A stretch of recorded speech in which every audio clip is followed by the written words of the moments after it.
So hello guys, for today's video ay pag-uusapan natin yung 5 common mistakes ng mga nangungutang. So ito ay base lamang sa mga nakikita ko at mismo sa experience ko na rin.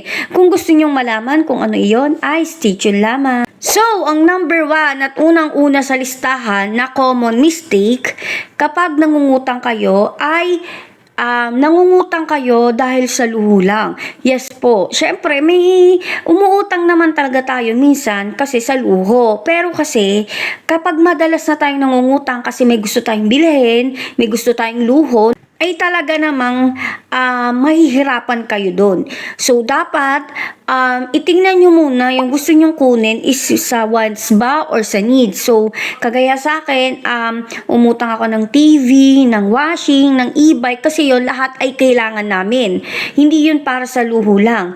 So, kung sa tingin nyo luho lang yung uutangin ninyo, ay better na magdalawang isip kayo kung dapat nyo ba siyang utangin or hindi. So, number 2 naman na common mistake kapag nangungutang kayo or tayo ay yung umuutang tayo para mabayaran yung utang. So, ang nangyayari dito ay yung tinatawag na tapal system. So, kung alam nyo yung tapal system, yung uutang kayo para mabayaran nyo yung utang ninyo pa. So, kasi kapag gano'n yung ginawa nyo, ay lalaki yung interest ninyo. So, yes, syempre, bukod sa may interest na kayo dun sa nauna nyong utang, magkaka-interest pa rin kayo agad dun sa bago nyong utangin kasi ngayon yung ipantatapal nyo. So, ang mangyayari, mas bibigat siya, mas lalaki siya, kaya, ang nangyayari lang doon ay mas lalo kayong mahihirapan. So, mahirap kasi yung tapal system na ganun kasi walang mangyayari, paikot-ikot lang siya.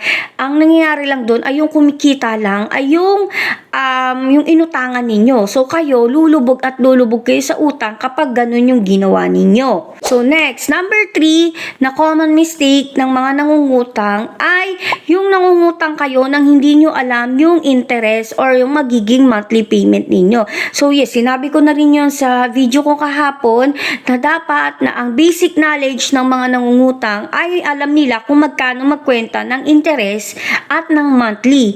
Para dun pa lang, pag binigyan kayo ng breakdown ng magiging monthly ninyo, alam nyo kung magkano yung magiging interest ninyo. Kasi may cellphone naman kayo, pwede kayong gumamit ng calculator.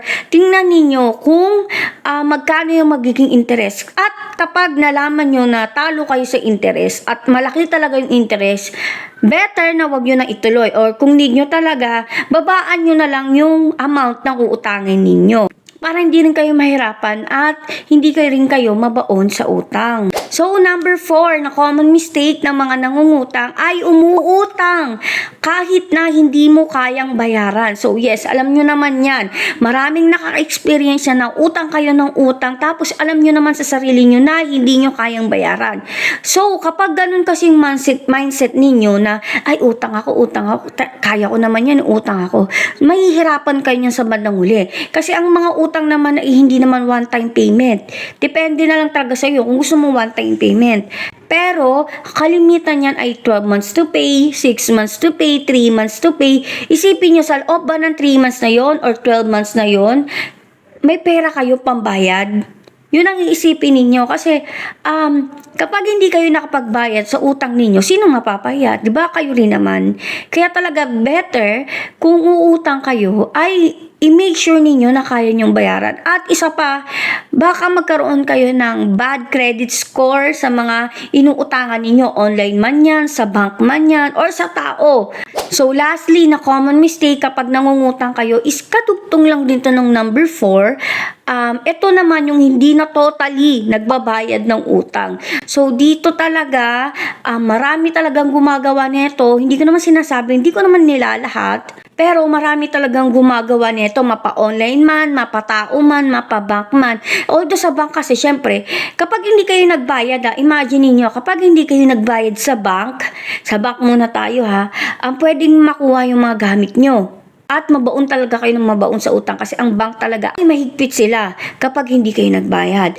Second naman, kung sa mga online lending app kayo ng utang, ay paniguradong makaka-experience kayo ng harassment at talaga talaga naman baka i-visit nila kayo sa inyong bahay. So, imagine niyo yung kapag may pumunta sa inyo mga commonly, mga sa home credit, yung mga ganyan na mga online lending apps, puntahan kayo sa bahay ninyo tapos singiling kayo ng bigla-bigla, di ba?